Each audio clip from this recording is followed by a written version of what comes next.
Are you finding it too noisy to write these days, or even to think? And what do I mean by noise? Welcome back to my writing journey. I'm Ellen Byerrum, a mystery writer, sometimes playwright, and former Washington, D.C. reporter. I film videos every week on various writing topics. Sometimes they are technical, or on what publishers are doing, or on how scoundrels are trying to steal our work. Ahem, meta. Sometimes simply on how we're feeling and how our battles using words are going. I post these videos on different platforms, including Facebook and YouTube, so feel free to like and/or subscribe if you feel so moved. I like to think we are a community of readers and writers, and I am delighted you are here. Writing can be overwhelming all by itself, keeping track of your plot and your characters, sparkling the dialogue, and continuing to move forward, shutting out the rest of the world to do so. Today, I'm talking about the outside noise that threatens to throw us off track. The noise and the news are hard to ignore. These are unfortunately interesting times. The news cycle is spinning out of control. It is virtually impossible to keep up with it, and it is coming at us 24/7. Everything is a distraction thrown at us every day so that we don't know up from down, sideways from frontways. Part of it is the planned shock and awe of Project 2025, as well as rampant incompetence and cruelty, and the big fat orange distraction in the White House.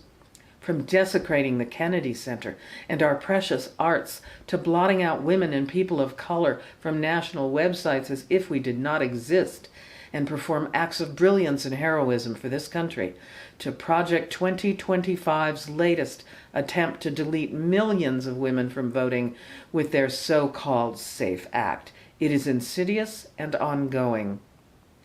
The times we live in can also offer you a multitude of plotting devices for those dystopian novels that are sure to be published in the months and years ahead.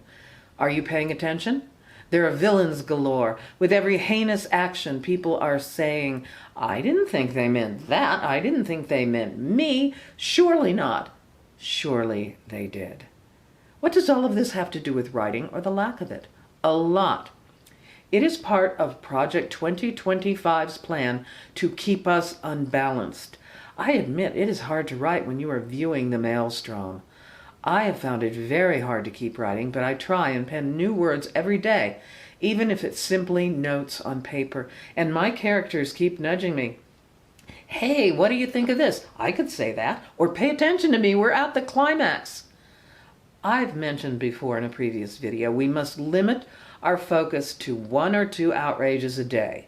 We cannot cry for everybody, and if our emotions swell up, then put it in our stories. Our writing is a map to our survival in these times. We are trapped also by our phones, by our computers, and by our televisions with constant bad news. And many of those news sources are simply liars spouting lies. Friends don't let friends watch Fox News.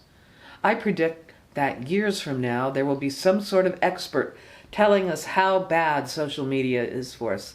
Indeed, some are doing that right now. Social media is reducing our reasoning powers, blunting our emotions and empathy with spoon-fed information, pointing out that it keeps us from getting outside, from moving as much as we should.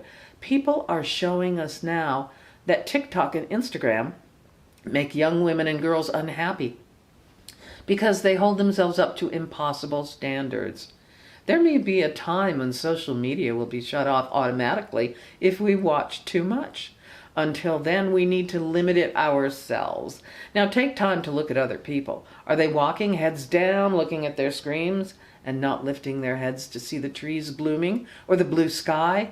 We are self-isolating, and that's dangerous. Because I was a reporter and trained in noisy newsrooms, I can write while people chatter, and I love to have unusual phrases from their conversations pop out at me. For some people, this is white noise. Some of us can't write with music on. Some can't write without it.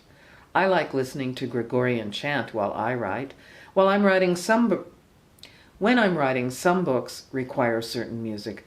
I find inspiration in Tom Waits in 1930s and 40s tunes, in Ella Fitzgerald and Tracy Chapman. The songs change with the stories. They all have their own writing groove. Music is the sound I can handle, but not all that noise. I have some suggestions if the world is becoming too noisy for you to write. 1. Make a plan to write.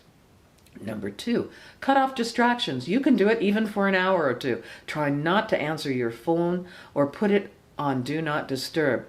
Set a time to write every day or most days and make it sacrosanct. It is too important or valuable to be interfered with. Get out of the house if you must. Go to a library or coffee shop or bookstore to write, or take a long walk to clear your head. Make your own rules. You don't have to follow all of mine or all of the experts. In the meantime, I'll try and clear my thoughts. That's all I have for now, and I'll see you next week. Bye.